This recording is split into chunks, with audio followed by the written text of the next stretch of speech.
Hey everybody, this is Black Diamond from the Crew Network, and you're listening to Basic Black After Dark podcast, the show that meets you where you are and gives you what you ask for. In today's fast-paced world, mental health care is becoming increasingly essential, not only to address psychological concerns, but also to foster holistic well-being. For many, spiritual guidance provides a foundation of strength and meaning in challenging times.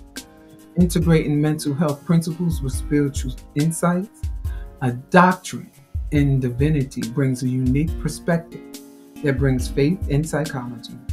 This combination empowers individuals to navigate life's complexities with resilience, rooted in both clinical approaches and spiritual grounding. By honoring the role of faith in personal growth and mental wellness, this approach aims to offer compassionate, culturally attuned support to foster healing and inner peace. Today, we are honored to welcome Dr. Carolyn Stevens. She was raised in New York City, my hometown, and later relocated to Atlanta. Dr. Stevens initially pursued a career in fashion. That's something else we have in common. However, her passion for supporting underserved communities, which is where I'm at myself right now, led her to shift her focus to the academic and mental health field. Dr. Stevens now holds a doctorate in divinity and is a clinical mental health therapist and family support specialist.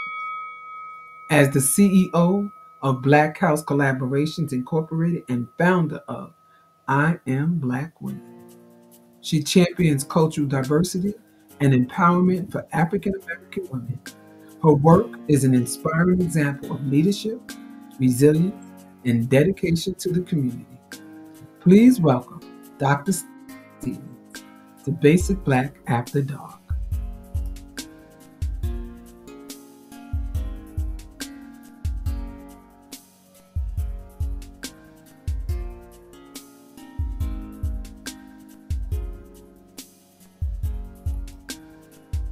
We probably have a little bit of technical issues because we are starting with a new program. But we do have Dr. Stevens. She's in the back. She will be coming up forward. But I want you to know that you are in for a show. When I say you are in for a show,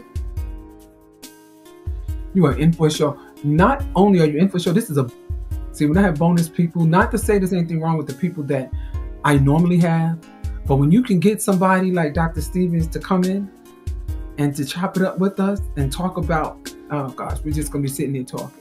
We're going to be talking like, oh my God, like yesterday. So we're going to just keep chatting and talking, and we're going to be talking about mental health. We're going to be talking about her programs, about I Am Black Women, Black House Collaboration. We're going to be talking about the DAG Awards, and she's going to express to you what the DAG Awards is. But a lot of what we're going to be talking about is going to be on the clinical and the mental health therapy side of it, because it's so very important for us to be able to talk about that. So we're going to try to bring Dr. Stevens up as soon as we can. So hang in there with us. While we're waiting, I want to say hi to Shanette. Hey, Shanette, how are you? Latanya, how are you? Thank you for joining us. And Patrice, hey. Hey, ladies, thank you so much for joining us tonight. So we're going to be bringing up Dr. Stevens. Okay, well, good evening. I can see you. Just a little bit. All right. Thank you for joining us. How are you? I am absolutely black tabulous on tonight, and I'm happy. I love the use black tabulous. One of my words. I am excited about being here, and I am loving this vibe so far. Good evening to all of you who are joining in.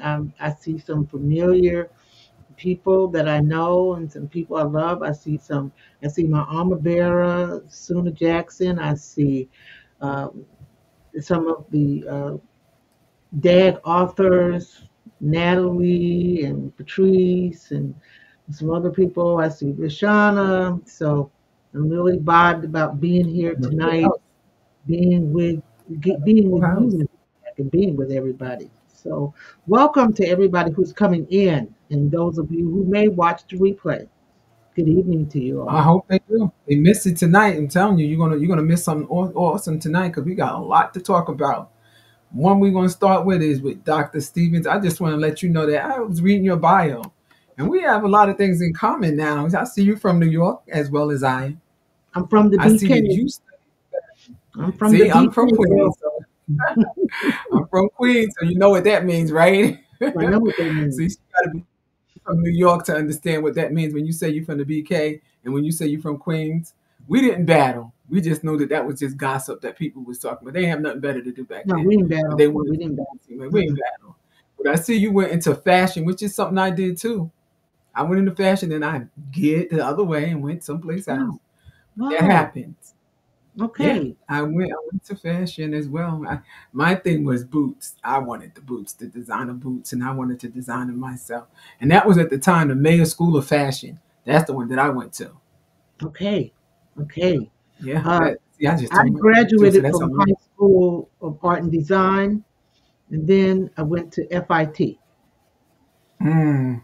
Yeah, I see, I was didn't have going the pleasure of going to FIT. went to FIT, and my plans was to be a Parisian fashion designer, travel all across the world. Had not planned Mhm. on having children and so forth, but Wow, of you course, know what? I was said the graduating. same thing.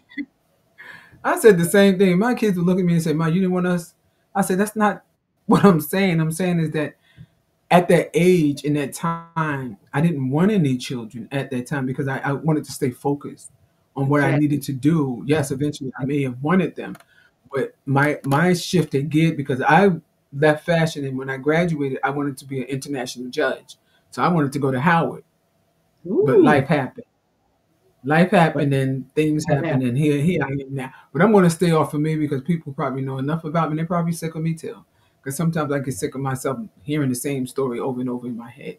Because that's my best friend. I got my best friend in my head. But Dr. Stevens, what led you to make such a significant career change shift from fashion to mental health? And how has this journey influenced your approach to empowering African American women?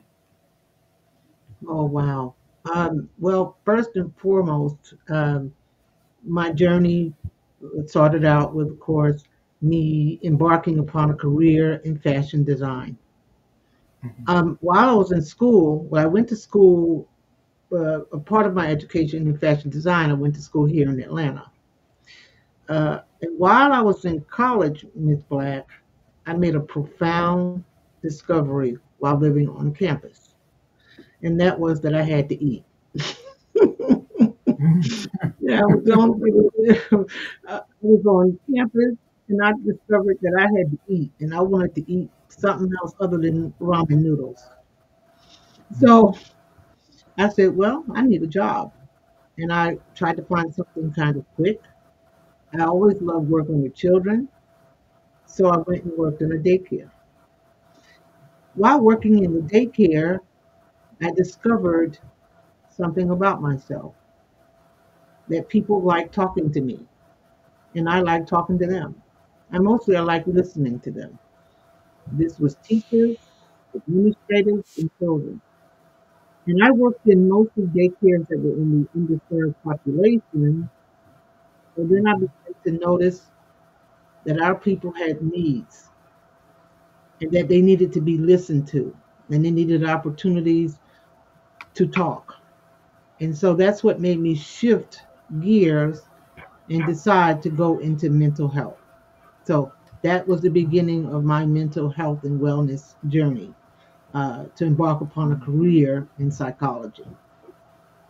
So how do you envision I Am Black women and Black House collaborations evolving to address the current needs of African American women, especially in mental health and cultural empowerment? Sure, and that's a great question. So, a little bit of background about I am a black woman.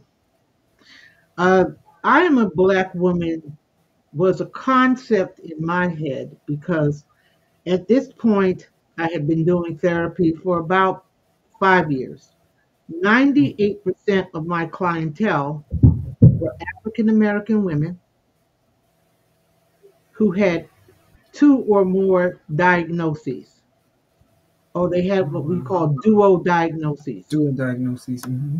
Dual diagnoses, the combinations of ADHD and bipolar disorder, combinations of ODD and schizophrenia. And so I realized that about the fifth year serving as a therapist that these women needed to have opportunities to tell their story. They needed to be able to talk about their trauma. I'd always ask clients to journal. That's a part of my practice is to have women journal. But I knew that African American women needed a safe place to be able to talk about their struggle, talk about their trauma. And so I had a concept. I had never done it before. I had never written a book. I didn't know anything about writing a book. I didn't know anything about publishing. I didn't even know how I was going to get these women together. So I had put the thought in the back of my head, to be honest with you, Miss Black. And in that year that I started with I Am a Black Woman, I had had some personal things that had happened in my own life. And I always like to tell this story when I answer this question about how about I'm a Black woman. In that year, I lost my very best friend, which was my dad. Sorry. And I'm then I so lost sorry. some other, thank you. And I lost some other people. I had a big contract at that time. So I lost some money. So one night in my apartment in Atlanta, uh, I was just thinking to myself, okay, what am I going to do here? I've lost my dad. I've lost this person. I need money. I don't know what I'm going to do. But I said, okay, but I'm going to make it.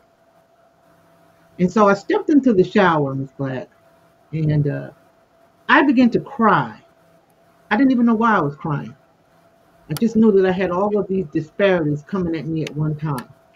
And I began to weep profusely. That lasted about 30 minutes. I towered off. I sat on the edge of the bed. And I said, why was I crying like that? Why was I going through that? And I heard God say this to me. Do you know how you felt just now? Do you know the stress, the anguish, feeling alone, feeling like nobody cared, all of everything you just felt and experienced? And I said, yeah. And God said, right now there are millions of Black women that are feeling that way right now. And I knew I had to do the book. I knew that I had a mandate to do the book.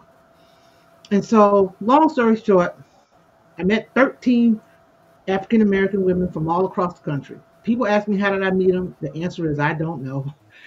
These women just, I don't. I just met one woman and maybe another one told another one. I don't know, but we got to 13 women. And then I needed a publisher. And my publisher at that time was Darshell McAlpine of Boss Lady Press. I reached out to her. I was honest. I said, listen, I want to do a book, but I don't know what I'm doing because I've never done it. And we just came together. Everybody just came together. And then I had the women, we started writing the book. But what we did was, Mm-hmm. I was intentional about forming a sisterhood. I wanted these women to have a safe space that they could talk about their pain. Because, Ms. Black, the one thing that we all have in common, irregardless of our socioeconomic position, irregardless of wherever we may live in the world, irregardless of background, we all share pain. That's the one thing we have in common is pain. Pain is universal. Well, when I did the book, my intention was to do the book and go back to and get my contract back. I was going to be like, great book, let me go on back to my contract. Well, the creator had different plans. And so when we started promoting all over the place, and people would see all these 13 Black women getting together, everybody started calling it a movement. And I was like, hey, wait a minute. I'm not starting no movement. I'm not trying to start a movement. I'm just writing a book here. But it, I often people would ask me, why was the book so popular? And I simply, I think it was at the time, it was what Black women needed. They needed to see women getting along. They needed to see the stereotype of black women don't get along. They needed to see that broken, uh, because we did get along, and we are still friends to this day. And we were a sisterhood, and we traveled together, and we shared together, and we cried together. And so that was the power of I Am a Black Woman. And I must say, since I'm telling that story, in the middle of publishing, I had another idea. And I said, listen, we can't do something for the women and not hear from the men. And so Oh, okay. Okay. from that book, then I Am a Black Man was created. I have to say in my heart, and I almost cry when I think about it. I Am a Black Man was one of the greatest projects I had ever done. There were 8 men in this project. I told them, just tell us your story. We're not here to judge. Just tell us your story. Good, bad, ugly, indifferent. We want to hear from black men. I said, just And that's tell us. so important because so many black men hold back because they don't want to be judged, rightfully so because they have been for so many years have been judging. But you had mentioned earlier about the dual diagnose of some of the women that you have met. But I've always said that we are all African American women dual diagnosed. We're African American, that's one, and then us being women, that's the other. So to me, that's a diagnosis within itself, and that's something that we're never going to get rid of. We're always going to have that diagnosis as being black and being a woman. And I understand we have our counterparts, the African American man, but when I think of it, I always look at a totem pole, and I always see that they always place us, no matter what happens, on the bottom as a black woman.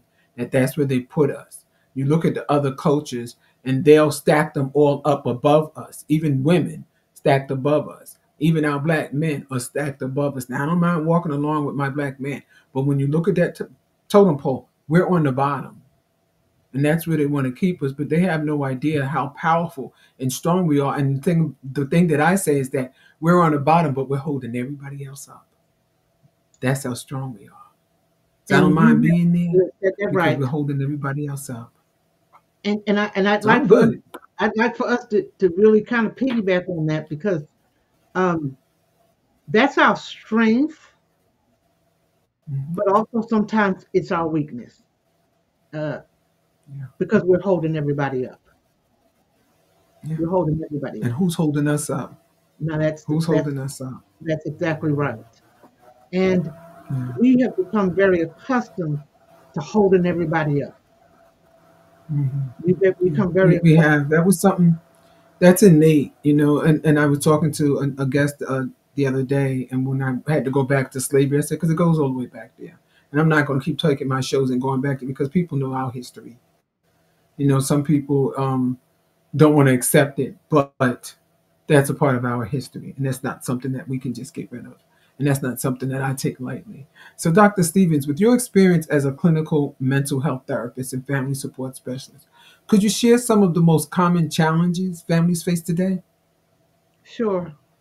Um, there are several, but I will share from my experience in working with families the two most common, and that would be depressive disorder and anxiety disorder. Mm. Now, I mentioned those two, but the root cause of those two is the lack of financial sustainability, a lots of times. That brings about depressive disorder and anxiety disorder. And that's across the board, from father, mother, child. And those are the So, two major things that I see. in what ways do you feel therapy can be a meaningful support for families navigating these challenges? Therapy can be very meaningful, extremely helpful, and needed, I would say, because in therapy, you have an opportunity to be with an objective person Mm. that can look at the family as a whole and be able to effectively hear each person's side. However, I do want to add a component here, especially when you talk about the African American family. It is very important. It is vital, almost, I would say, that you have therapists that are culturally cognitive. That's really important. You you Culturally, have some that's within your own culture that's not even culturally competent. that is why And that's that's the thing that bothers me the most, like, with that. What did you fall off the side of a different boat? What happened? Yeah, how are you not culturally competent? I don't care if you have a different accent from me. You still should be culturally competent enough. If it's worth it to you, that's like being respectful enough to try to learn somebody's name, whether it's their African name or the name that was given to them by their parent. Be culturally competent, especially when you're dealing with your own. And I hate to interrupt with that because moving in the state that I'm in now, I wasn't culturally competent because I moved here and I didn't know their language. So I tried my best to get to understand where I was at and what was going on here. But because I did not know, that was more strikes against me than enough without them trying to teach me what I needed to know. It's like when you move to a new state, you need a handbook, a guide. I said, well, maybe they should be passing that out once you get past a certain mhm, bridge, because it became very hard. But throughout the years that I've been here, I have learned their ways. It mhm, doesn't mean that I'm going to adapt it and make it my own, but I understand it so I can be respectful of who you are, where you come from, and what you're about. But it's not going to change who I am. So cultural awareness goes on both sides. That's the way it that I goes on see it. both sides. You know, what early signs indicate a family might benefit from therapy or additional support services? And that's a great question. I want to say this, if I may, Miss Black, just real quickly about being culturally competent. That's not only reserved from race or ethnicity, but being Mm-hmm. culturally Right. competent is being respectful, or more so being knowledgeable about a culture of people. And then when I say that, I'm not talking about African American. I'm talking about a culture of people. For example, if you work with young people, if you have young people,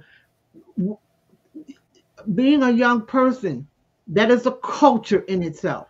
Being competent and cognitive of that culture of Generation Z, the Gen generation, that Mm. being culturally competent enough to understand the lingo they speak, things like that. So when we talk about culture, you know, it's kind of across the board, and it really means is that I love something you said, but being respectful enough to say I want to learn something about you so that I'm able to effectively communicate with you.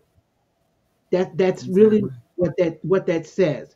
Uh, but now you asked me about some of the things What that are the early signs? early signs. One, when we start to see that there's a lack of communication. And oftentimes in families, we can begin to see that there's a breakdown of communication. I want to say this before I give you the 9 things that I want to mention on that. And that is, it doesn't mean that we got to see these issues in every family member. As a family, we are a unit. So if you see one person, then that's the family. One person in the family affects the whole family oftentimes. So if we really see that there's a communication issue, a communication breakdown in the family, that means that there's a need for a professional to come in and help with communication issues. If we start seeing behavioral problems, children failing in school, children misbehaving in school, So that would having be specific good. patterns or behaviors that suggest reaching out could be helpful. Reaching out could be helpful. Um, Obviously, mental health issues. If there is one person in the family who perhaps has mental health issues, that is going to affect the entire family and family as a whole unit. How do we now communicate with that family member that has mental health issues? What is it that we should say? How do we support that person? How should we be there for that for that person? I'll give you for example. Let's say that you have a parent who now has dementia. Okay, now the family, not one person, but the family now has to say, now what do we do? How do we communicate? How do we relate? Because now the whole family has to know. Um, if there is a life transition in your family, if there's been a major life transition, there may be a need for a therapist, a need for an outside person or a professional person to be able to come in. If there's been trauma in the family, if the whole family unit has been traumatized, or if one person in the family has been traumatized, oftentimes I have 20, no, I have 30 clients that are children. I work in the public school systems and I work with children. I have adult clients too, but I work with 30 children. And unfortunately, I do have some clients in the elementary school age that has been molested. And I will tell a parent, you too need to be in therapy. They might say, but Yeah. it didn't happen to me. No, it did happen to you. If it happened to that child, Yeah, because you're living with it. You're living with a child that has been molested, so you're living with it, even though it did not happen to you. You know, my thing was, what advice would you give parents on maintaining strong, positive relationships with their children while respecting their independence? Because I have seen some children go through that molestation, but they're going through it by themselves. Some parents, I'm not going to say all, are afraid to address it. They don't know how to address it, and then some of them sweep it under the rug and become some parts of the family skeletons, things that's well, hidden in closets. this term that you just used, Miss Black, sweeping it under the rug. I have to be honest and transparent here, which I feel like I'm in an environment where I can be pretty transparent here. That's Okay. why I like being on your platform. And also because I believe you can't heal what you're not willing to confront. If you want to heal something, Amen. you got to confront it. Sweeping stuff under the rug for African Americans is our signature mark. We've been Mm. sweeping stuff under the rug for centuries, for years and years and years. So, in order to build positive relationships, especially with our children, we have to be willing to no longer sweep stuff under the rug. We have to be willing to talk. We have to be Right. willing to So, talk. We have to be willing to speak openly. right. And I Um, find that effective communication is often one of the toughest challenges families face, especially when each member may have unique needs and perspectives because some of them don't see it the same way. How do you support families in navigating these communication challenges? Because one person will say one thing, or it wasn't that bad, or well, he was just playing with you, he didn't mean anything by it. Excuses. And then you have some families that hide behind laughter because that's their way of coping. That's some of their coping mechanisms where they will laugh it off. Well, it's not funny to everybody, but that's their way of dealing with it. Or either they become very angry and start to blame someone, and it's usually the child that they blame. Well, what did you do? You know you shouldn't have been in there. Well, uncle or auntie or whoever know they shouldn't have violated. You know, and I don't even really like. I take that back and I apologize. I don't like saying violated. I say tampered with. They should have known not to tamper with. How do you support families in navigating these communication challenges? Because it becomes a challenge because they can't. They feel as though, or either they choose not to. I'll say it that way. yeah. Choose not to say anything because it is a choice when it's the parent that knows that the child has been tampered with.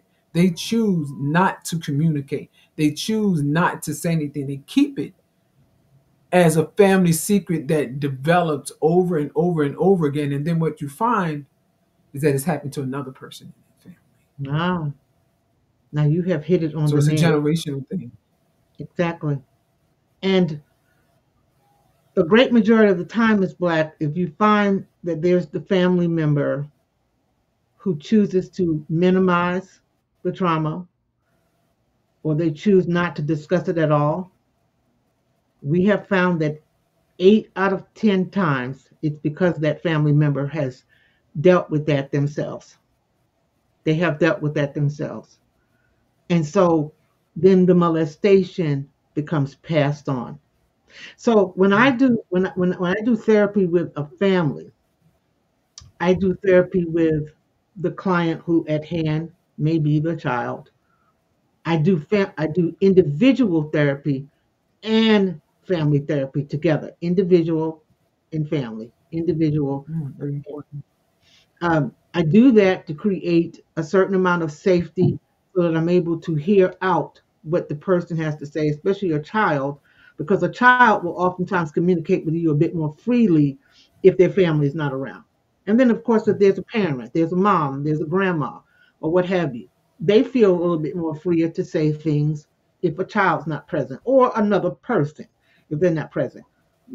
Then my job is to then merge the two of you together, or it might be a whole family. I had a whole family that had a history of molestation at one time. There was a whole big family, but then merge the families together so now we can come together and now we can talk about it. Once I've prepared What? them, and so they can discuss the issue at hand. So, how should parents, better yet, educators, because they play a major role in this too, Yes, they do. support children's autonomy while remaining steady and supportive? Because sometimes educators, they either look the other way or they report things that weren't there. And I understand they're mandated reporters, but I think sometimes educators need to be educated too. Or just as well as our officers. See, I can go throughout the system because see, I'm a social worker here in this state, Oh, you're and so and welcome. and so that's why I can ask these questions because I say Okay. I've seen a lot, Okay, now and I've I get learned. it more. And I work directly I with definitely get people, it. so I get it. I get it. See, I don't do the children and the child welfare anymore. I've done that for over 40 years, and I've moved on. So now I do policies and practice. So that and I love doing that because I see it at a different level because I've come from a different level. I've adopted. I've been a foster parent. I've been did custody and guardianship. I tell people I'm the mother of all mothers because I've Yes, had you every one of those titles. So to do that, you have to understand. So that's why I asked about how should parents or educators support children's autonomy while remaining steady and supportive. well, there was something you said very early on at the beginning of your question, and I'm a strong advocate for that. Educators need to be educated. Hmm. Educators need to be educated. So one of the things when I go into public schools and I do therapy, I do have an office, but I very rarely stay in my office. Everybody knows me. I do something called walk the hall, and that means Oh my gosh. I walk the Used to halls. do that when I was in elementary school. I like that. I like that because if you're closed in, the child doesn't know that your door is open. They're not adults. They No, don't know that you have an open door policy. But if they see you walking the hall, it's easier for them to approach you. They'll see you and they'll I see that walk the same hall, familiar face. Good for you. and Good, I good walk for the you. halls for a reason. I walk the halls so that when I get to the classroom, I speak to the teacher. I'm asking the teacher, "What have you observed? What problems? What problems is Jonathan having? How can I help you to help Jonathan better?" Sometimes I give out little cards with coping skills on it, and I say, "Hey, Miss Brown, you the next time Jonathan acts out, I got some things here I want you to use." That's my informal way of educating the educator.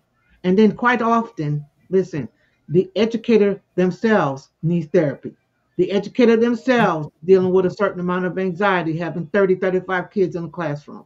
And that's why I walk the halls so that I can touch that teacher's life. And then I sit And back sometimes, sometimes. No, go ahead.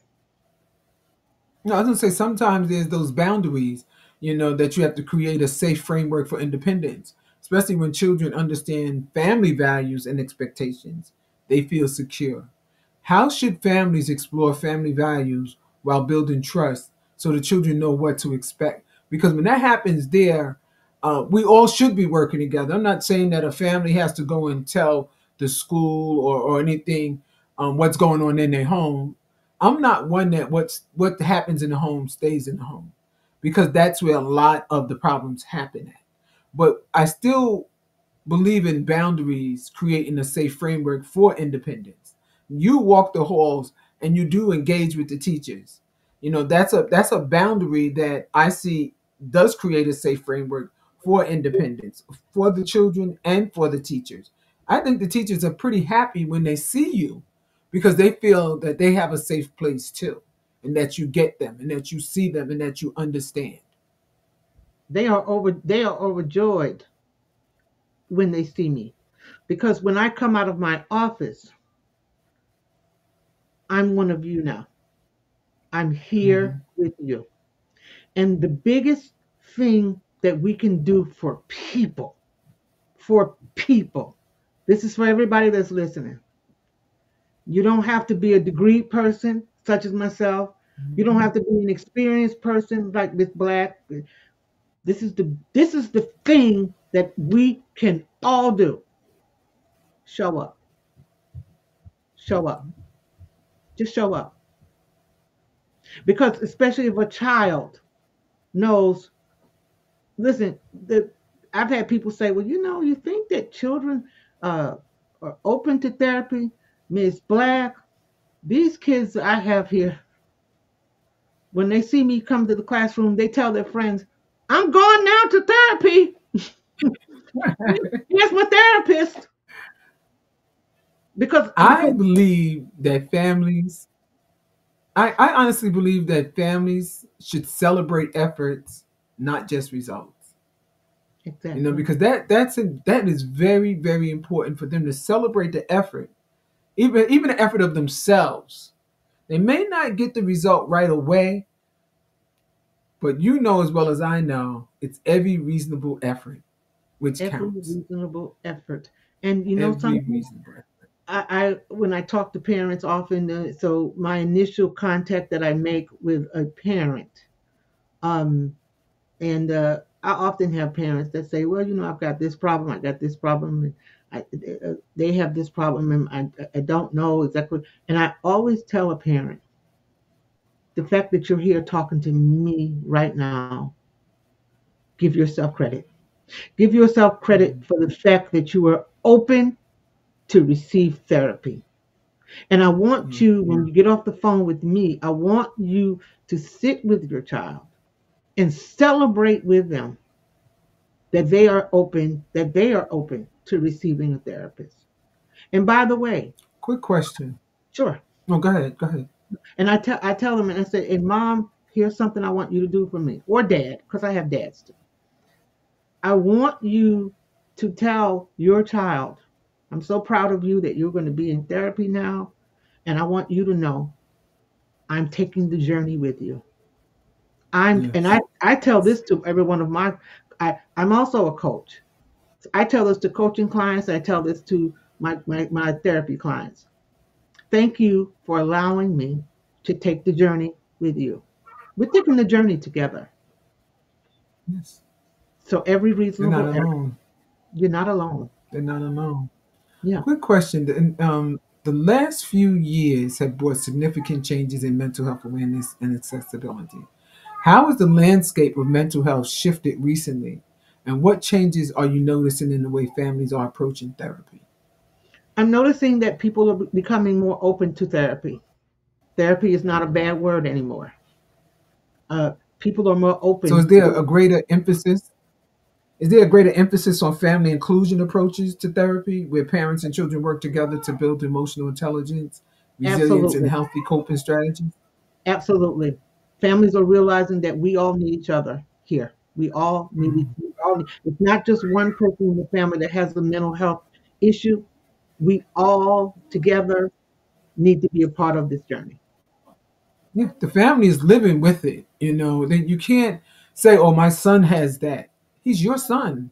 You're living with it. I was working with children with autism, and I would often hear some of the families say, "Oh, my son has autism." And I had to educate them, and I had to tell them, no, he's living with it. He doesn't have it; he's living with it. And believe me, if he could choose not to live with it, he would. If he has it, it's there, but he's just living with it. And to look at their face to see that there's another way of saying it, and I feel as though it's a cleaner way, and it's a more respectful way, and it's a more an accepted way of saying things, especially when you're dealing with people who are substance users, because we used to call them junkies. Right. Those who are popping pills, we used to say those was pill heads, pop heads, or crack heads, or whatever you want to call them. It's a way of saying it in a respectful manner, and it goes across the board, and no matter what a person is living with. But if it's your family member, I wouldn't care if it was my uncle twice removed. My uncle is living with this. So that means I'm living with it because that's my uncle, that's my aunt, that's my niece, that's my nephew. We're all living. I may not be living in your household, but we're all living with it. Now I want to skip you off to being the CEO of Black House Collaborations and the founder of I Am Black Women, as an active member of the DAG, the Distinguished Actors Guild. You are deeply committed to creating spaces where African American women can find empowerment, representation, and community. Could you share how those roles complement each other? Because I've already heard you speak on Black House Collaborations and I Am Black Women. How does DAG, Distinguished Authors Guild, share in all of that? The Distinguished Authors Guild, aka DAG, and I have some of my DAG family here with me. And Everybody, I see them. you hear my how I describe them. It's my family. And so the uh, the founder, president, and visionary for DAG is none other than Gina Gatson, and we complement each other extremely well. You would have thought that we were both born to meet each other. The way that we work, the way that we work together, because we complement He each other. brought you guys together. He Oh brought my! you together. What brought me and He Gina? brought you together for a reason. You had to meet. Let Otherwise, me, it wouldn't have worked. let And it me had be to be real, you two. but let me be real frank with you, Miss Black. When I met Gina, um, she had just experienced some business trouble, and I had experienced some business trouble. And so here we both two gals here, where we both experienced some business trouble. But our business trouble was the same kind of business trouble. And so when we came together, it was an automatic connection. I Mhm. knew I could help you, and she knew she could. And the way that Gina helped me, because I knew I had some skills and talents that could help Dag, and she also gave me room to be Dr. Carolyn and to help. And I say that's very important because sometimes when you come into something that someone else has developed and you come in with a person with lots of talents and skills, sometimes those people feel intimidated. And then the Yeah. competition comes in. Gina and I have never had that problem. So, in See, I short, don't like that. I don't, whenever we're talking about authors and projects like what you have, I always reference and I tell them that there is no competition in this. This is none not the whatsoever. record business.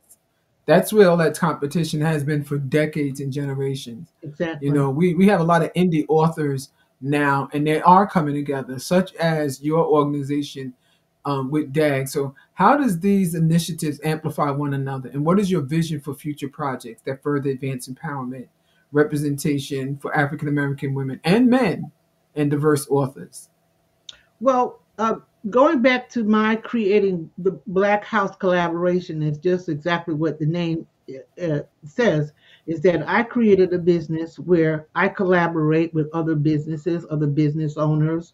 I collaborate with people. Collaboration is the foundation of every project, everything that I do.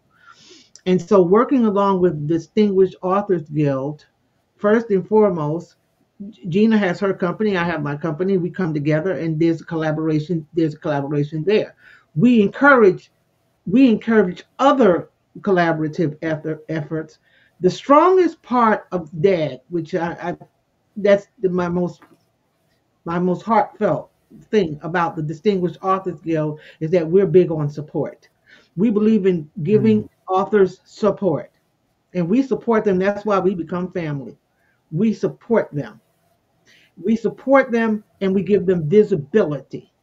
We want them to get out there. We want them to be seen. And while you're being seen, we're going to be somewhere in the background while you being seen, which is why I have family here So, tonight. So so, those are our and I see them. They're out. They're out, and they're not loud, but they're out, and that speaks volumes. They don't have to say a word, but it speaks volumes. So, what steps do you believe are essential in creating platforms that celebrate and elevate the voices of African American authors and other underrepresented writers? But I so know you have some kind of creativity going on with your platform because I see, I've been just for the past couple of months, I've been seeing dag, dag, dag, and I'm like, well, what does dag mean? And when I got involved by reading more about it, and I've been interviewing some of your powerful authors, I'm like, wow, they're not joking. They're not joking. So I'm no, we're not interested to playing. find out about. Yeah, I can No, we're see, and not playing. you, No, I, we're not yeah, you playing. sitting in my seat. And Miss Black, you now listen. I'm saying this on camera in front of thousands and thousands of people. You know, we want you to be a part of DAG. I make it no secret. Listen. Oh wow, thank you. I I appreciate it. saw, I'm I honored. see the cover of that book you got out now. That cover is something, something. Man, I said to myself, that lady right there. But uh, again, we host these events every year, the Distinguished Authors Guild awards and banquet. We call it the gala. This year it's going to be in Illinois at Theater Mm. 47 in Illinois, right close there to Chicago. We're going to have authors come out. They're going to be dressed in their black and gold. We're going to Mm. celebrate them. Now you got to remember, most of us have not seen each other face to face. We just been seeing each other virtually. So this is going to be the first Wow. time that many of us are going to see each other. We're going to get a chance to love on each other. We're going to get a chance to hug each other. They're going to be authors who are going to win awards. That's how we celebrate authors, and I think that's one of the biggest things. And this is why I believe that Gina Gadsden created DAG so that we could celebrate the work you put into your book. We want to support and celebrate you. You worked hard, you poured out your soul and put it on paper, and we want to be there to celebrate you. Whether you win the So trophy or, how I mean, we're they're still there. all winners. We're They're all winners. all winners. And that's all I see, and I just see a sea of faces that every time I turned on my social media and I've seen Dag, I would go and I would start Googling everybody because I said, it's just something about this award that just seems to be different than other awards. How important do you believe mentorship and collaboration are for underrepresented writers? And what opportunities does the DAG provide to facilitate these connections? We definitely provide mentorship. We take a personal interest in all of our authors. We communicate with our authors. If there are problems that you're having as an author, if it's not myself, if it's not Gina, then there's another author that may be able to, that be able to address it. We come together. For example, I see my sister Natalie Murphy that's on. Natalie does workshops, and we'll say, hey, you need to get over in Natalie's workshop. I myself am a publishing consultant, and so I help authors self-publish. We have Dr. Barbara Whitehead, who is a Christian publisher. We have several people in our group that If you're having problems in the area or challenges, I would say, in an area, we're going to find somebody that can help you with whatever your particular challenge is. I am the CEO of a television on demand company. And so Mm. that is the media company that works along with Distinguished Authors Guild, why you see them popping up all over the place, because we provide Oh the yeah, they're graphics. everywhere. We provide the graphics. They know, they'll tell you they're seeing graphics. Uh, they're gonna be, they are And on they're some of the beautiful. on television. My company creates all that, and they know we get in those chats, and I tell them get on out there. We've even had some that started with us who said, I'm not gonna call her name because she killed me. I'm not gonna call her name, but I'm too shy. I'm too shy. I don't know if I can get on an interview. She's probably laughing at me right now. That's one of my mentees. We take it as a joke right now. But now when I see her on interviews and everything, and we like, so who said they were shy again? Because we're gonna push you. We're gonna push you so you can push your book. We're gonna celebrate That's you right. because we're celebrating your book. To me, that is the biggest thing that African American authors need. They need us reading their books. They need us to tell Yeah. people to read their books. They need us to tell people how interesting their books are by getting them to know, to be up close in front and knowing the publisher. And I must say, without leaving this platform, my spiritual daughter, my beloved Angela, I would not be here tonight if not for her. And to you, Miss Neither would Black, I. for saying Yes. yes. And Angela and I, we are a collaboration. So we collaborate. My company, her platform. Let's say, let's make it happen. Thank you, Miss Black, for saying yes, not only to me, but to all of the authors.